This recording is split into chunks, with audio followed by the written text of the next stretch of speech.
let's jump right in. We're reviewing Doctor Sleep. Title doesn't make any sense. Oh well. So Doctor Sleep is the sequel to the cult classic The Shining. Yes, I say it's a cult classic because I'm about to say something that a lot of people are gonna get mad about. It is a little overrated. I just saw it again. Doesn't hold. It holds up. It's okay. Back to Doctor Sleep. So it is a sequel starring Ewan McGregor as Danny Torrance, all grown up in his mid-40s, trying to live life, kind of like a recovering alcoholic, just trying to zone out the shine inside of him. Then we have the main antagonist, Rebecca Ferguson. Oh my gosh, Rebecca Ferguson. She was great. It's really relieving in this film to have a physical antagonist in the film to challenge our main protagonist, which is Danny still. Also, the new girl shows up, Kylie Curran. She does a great job of using her shine to challenge Rebecca Ferguson's character and to seek help from Ewan McGregor, Danny Torrance. Those three bouncing off each other, whew, what a ride. Look, I'm gonna say this right now. People are probably thinking, this doesn't look that good. It looks lame. Why did they make a sequel? Why is it called Doctor Sleep? Who stole my Cheerios? Look, the point is, this is actually a really good movie. What Mike Flanagan did here was make a proper adaptation of a Stephen King novel. Okay, Kubrick, I respect his aesthetic. I do, and he did a good job with The Shining. It wasn't what King wrote. King has already said he didn't like it. But what Kubrick did was still, loved by everybody else. It was reveled by everybody. Everybody liked it. They called it a great horror classic. Hold on. The Shining, real quick, is a suspense thriller classic. It is not horror. It is not terror. Okay, it is a suspense thriller, if anything, because it just builds up. That's Kubrick style. Now, Doctor Sleep does touch terror territory, alliteration, and it pushes onto that. When it calls back on The Shining, what Kubrick did, it does well. Anytime it called back on a scene from The Shining, it did well enough and paid some good loyalty. But when it did its own thing, I think it shined even better.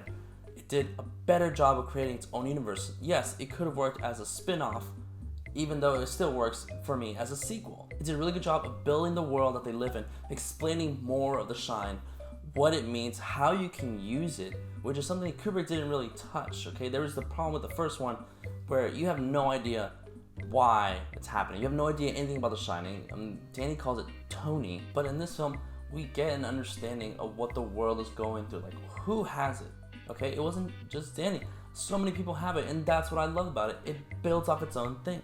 It just makes it more understanding. Now, people are gonna say, it didn't need to be right off Shining. It could have been its own thing. Just take out everything of The Shining, and it could still work as its own movie. The glowing eyes thing was done. False. You're a false prophet, my friend. You are steering people in the wrong. This is a good movie. Yes, it is 2.5 hours long. Yeah, but it builds.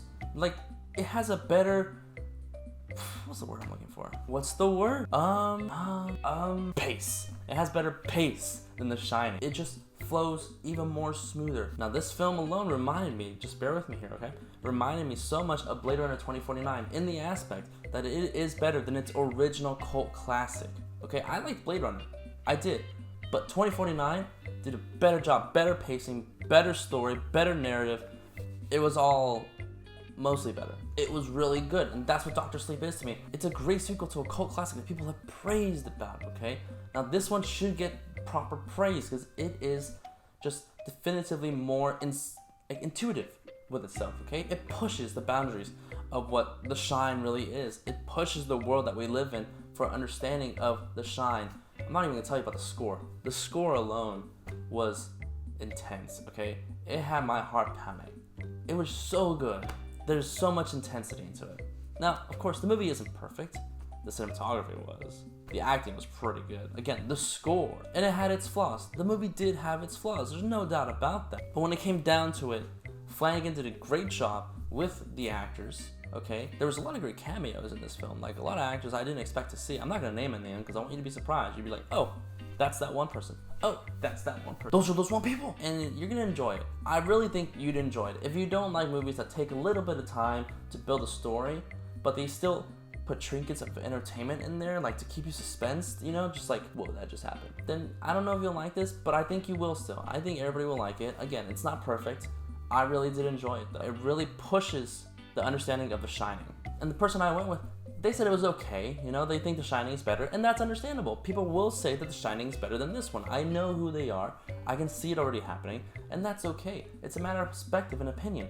My perspective and opinion says that this movie is better than the first one, okay? Where The Shining failed was to build off. Yes, I understand that it was creating a world, it was trying to touch horror. In its time, yes, it probably would be considered a horror. And today, it is not a horror film by all means. It's just a suspense thriller. It just builds off each little camera tracking shot, you know? It just builds off that, and then the payoff is a little underwhelming. This one, the payoff, did not see that coming. But I kind of did, but I also didn't. Like, I felt it, but I didn't want to accept it. Guys, I'm just gonna say this. Dr. Sleep really surprised me.